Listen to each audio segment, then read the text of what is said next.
ends, two guys that can go and get a basket, and two guys that can stop you from getting a basket. Elite on both ends. I don't see how you can beat that. Are you two going to fight over who guards the best player on the other team? We might. We might. But again, there's a level of respect of whoever's going to get the job done handles that mission. Honestly, I'm a lot far along. I had, again, my labrum done on my left shoulder and my rotator cuff on my right. And I'm not 100%, but if I had to put a percentage on it, I think I'm about 85, 90-ish. Not all the way there. I still got a little bit of stuff and range and stuff and all of that to work through, a little strength to work through. But I'm close. I'm happy where I'm at. Will you be limited in training camp? Yeah, I'll be limited. I'll be on court with the guys, but I won't be in contact stuff. With three very high-level scorers, those guys are renowned for what they do on the defensive end of the floor. So it gives us a lot of versatility, gives us a lot of options, and it's a good problem to have. We hadn't played one game yet, so when you look at the talent on a piece of paper, obviously people are going to put their expectations on things, what they feel like you should accomplish. And we'll put this thing together in camp. We'll see what kind of group we have, and we'll go from there. One of the reasons why I came back is being able to go back to my community and for them to see me, able to touch them, they able to, shake my hand, just able to be there and be a guidance or inspiration for the youth. It's hard to do it when I'm either I'm being drafted in Texas. We really don't have no time. But the two games that we do come out here, and then last year I was in a totally different country, and I was on the East Coast, so it was only about twice that I came out here. But like I said, it's one of the big reasons why I came back. I'm able to be a part of the community that I grew up in and just let them know it's not a myth, and that I really, was just in their shoes one day. Welcome inside our studios here in Atlanta. It all has begun. Well, at least we start to cover the real games that matter in the preseason because we get to see the Chase Center open up, and I get to see my Hall of Famer, Isiah Thomas, BD, in the house. LeBron, Steph Curry, some new pieces. Let's take a look at what went down out by the Bay. Of course, we've got LeBron excited and happy now. No pressure in the postseason or in the preseason. Wait for the postseason for that. Early. Some issues. Why not? It's the first one. Why not? That was just a test run to see whether or not the basket was going to be there. LeBron, he's there. Inside early and often. We saw off glass the Lakers huge tonight. I thought LeBron, he hasn't played in a while, and I thought he was really anxious to come out and perform. And he came out that first quarter, and he performed really well. And Anthony Davis was a monster on the boards. He could have stayed at that 20-minute restriction with the Pels, been fine with the way he played in the first half. Tonight was brilliant, 17 and 7 in the first quarter. And then Rondo hooks up with AD, too easy. A lot of easy buckets down low to the second. More from the Lake Show. LeBron. Easy finish. If the Lakers can get out and run and they become a defensive team, you're looking at LeBron in transition, AD in transition, Rondo making plays. They're going to be super dangerous. Deloading, 4 points, 2 and 9, 18 minutes. Steph, defense, go the other way. Dunk that. He didn't want to take hold. He didn't want the Shaq to the pool history thing. Of the first dunk at the Chase Center or the first missed one. LeBron, man among boys, 1-on-3, no problem, easy. And then more. The size of the Lakers, you're talking about it, Zeke, it's going to be a problem, especially if their guys stay healthy enough as the year goes on. Yeah, not only, their size, but, when you look at Davis, their bigs, they have skill also. Davis can step out and shoot the three. You got LeBron, who can play. And then I thought, Dwight Howard, for the minutes that he played, he almost had a double-double, too. Had 9 and 9. 9 rebounds. It's close. And that's good. I think that's good for the Lakers. Yes. When you get Dwight, you got JaVale McGee, like Zeke was saying, size is going to be your dictator. So if you can be able to crash the boards, hog up the paint and get those tip-ins, AD, Howard, those guys they're gonna flourish this year. Preseason or not, you're sitting there, you're AD, you're in your new spot, you got LeBron with you, you beat the Warriors, not a bad night. Here he is with Allen Force. Hey, Anthony, all right, when we talked a couple days ago, you said, I'm just excited to play in a basketball game. It's been so long. What was it like to get back out there?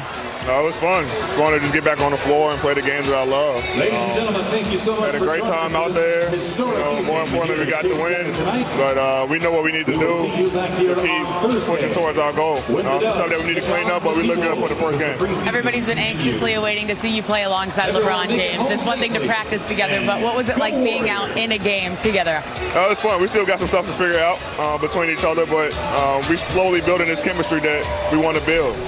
We had one play where, set a screen for him and he hit the pocket pass for a dunk. So, we're going to continue to try to build this chemistry each preseason game, get ready for October 22nd. I know he threw you that open practice on Friday, and you looked at Rondo and said, you still remember this? And he said, no, we created it. Did you feel like with Rondo out there, you were on the same page as that year you played in New Orleans together? Yeah, me and Rondo had a year to prepare for this. And we actually got one tonight. So, me and Rondo kind of got that chemistry already. But, we're going to continue to build on our chemistry that we had in New Orleans. And then, me and Brian are going to continue to build our chemistry and try to get the same thing. Well, good luck and have fun. Thank you. Well, guys, not just a story here in this game, but really as the season begins in the West, a lot of new duos, some due to injuries, of course, when you think of not having Clay there. And D'Angelo Russell tonight, he'll start to work himself into the offense. On the other side, AD efficient. He and LeBron and the Lakers get a win. With more on the game one at the Chase Center, if you will. Here are our guys Marv, Webb, and Reggie.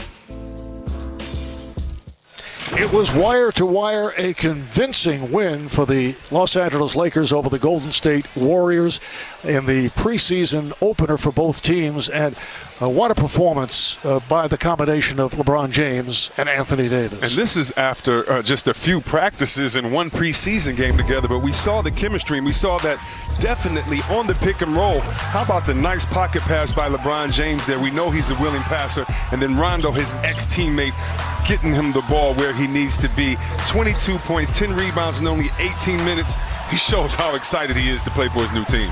In their debut at the sparkling new Chase Center, it was a far different story, Reg, for the Golden State Warriors. Yeah, I think this is going to be a work in progress for the Warriors. Obviously, they were shorthanded. Talked about Klay Thompson all evening not being here, possibly for the whole year.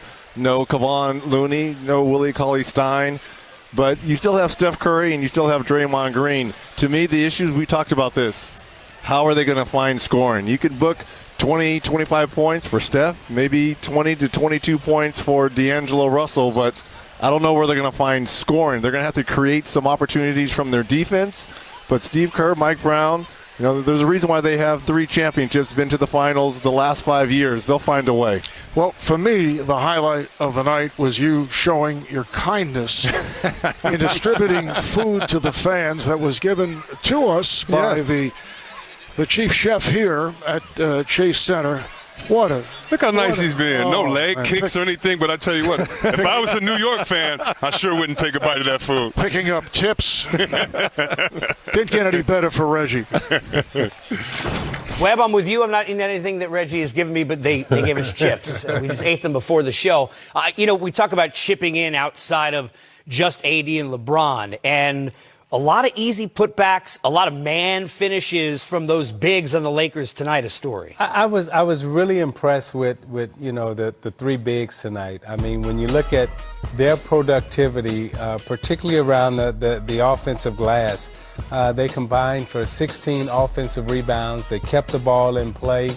And, when you look at McGee, you look at Davis, you look at Howard, their size is imposing around the rim right now, and they know how to play around the rim. I mean, you got 3 7-footers out there, and you got 3 athletic 7-footers who can run the floor, who can finish around the rim, and combined, those 3 centers, power forward Anthony Davis, power forward / center, they put up 41 points and 32 rebounds, and neither one of them played 20 minutes. All 3 of them had close to a triple-double. I think Dwight Howard was the only one who didn't have a triple-double, but he had 9 points and 9 rebounds. I mean, they had big productivity out of that center spot tonight. On the other side, BD, when you look at the Lakers, where defense, especially with Coach Vogel, going to be a factor, transition buckets, guard play, what Rondo does. The Warriors are going to need easy buckets. What do you see? I know it's only one game from guard play tonight. For me, I think that, it's going to be super important for the Lakers to get off to a great start and their guards to be the dictators. Even though you got LeBron and AD, the guard play is going to have to be key as far as making shots, not turning the ball over. And, if they can get a shot at the rim every time, you got 3 7-footers tipping the ball around. But Rondo is going to have the ball in his hands a lot and be a decision maker. But you got to think Quinn Cook is coming back, who's more of a scorer. Caruso, who's more versatile. But, for the Lakers, their guard play, the turnovers, the playmaking, they got to compliment LeBron and AD and everybody else. And then when you look at the Warriors, it's all about the guards. It's always been about the guards.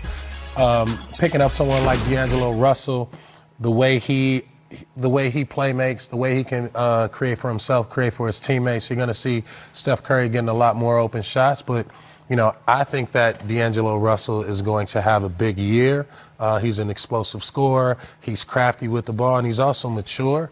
So look at him and Steph, coming out in the beginning of the season to really put a lot of pressure on the defense and, hope that the Warriors can find that third guard, to really give them that boost. And quickly, thing nobody talks about enough, this team better than anyone adjusting, right? Without Durant, with Durant, how many times they lost, guys, they'll figure out how to use Russell the right way. The Pacers need to figure out how to use every way possible the growth of this man last year, and he's already here in the preseason elevating again. Mr. Sabonis will take